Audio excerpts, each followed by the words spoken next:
mu kwongera okutereeza empeereza mu ggye ly'eggwanga erya Uganda People's Defence Forces UPDF.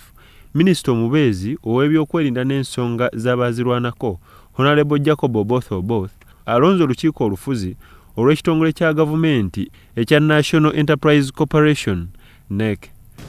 Business prosperity cannot be commanded.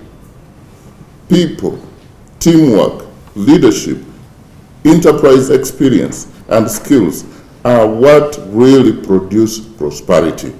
Minister Jacob Oboth agamba baagala okulaba nga buli kikolebwa mu ggye ly'eggwanga kibeera ku mutindo gwa nsi yonna wakati mu kunyweza ebyokwerinda kubanga ensi etali ntebenkevu buli kimu kigootaana. Accountability, by contrast, does require appropriate rules and regulations in which disclosure is the most important element.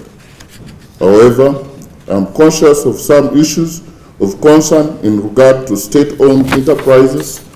Too often the relevant act or statutory instrument tend to give the responsible minister unbridled power and authority which tend to hamper timely decision. Asuubiza okubakwasizangako nga kw'otadde n'okubalungamya nga omukulembeze w'eggwanga Uganda His Excellency Yoweri Kaguta Museveni bwe yamussaamu obwesigwa.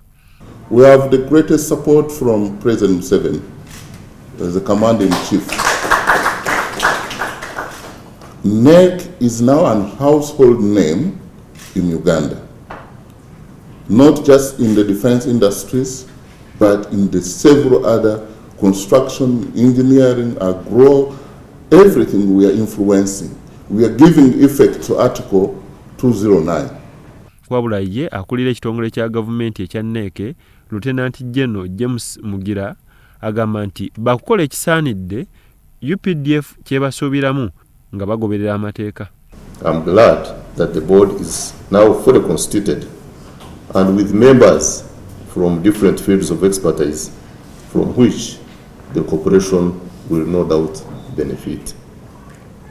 As a management, we look forward to working closely with the board, and on behalf of management and staff, I pledge maximum cooperation as we take NEC to greater heights. General Retired Joram Mugume akulira olukiiko olufuzi omujja asiimye obwesigwa bwe bamutaddemu n'asaba okulungamizibwa ng'olutatadde. As a board chairman,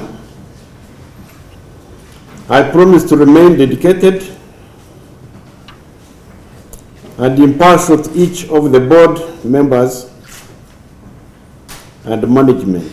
UPDF ekola kinene mu kutebenkeza eggwanga Uganda nga kw'otadde n'okwenyigira mu nsonga z'ebyenkulaakulana omuli okuzimba enguudo, okujjanjaba abantu n'ebirala.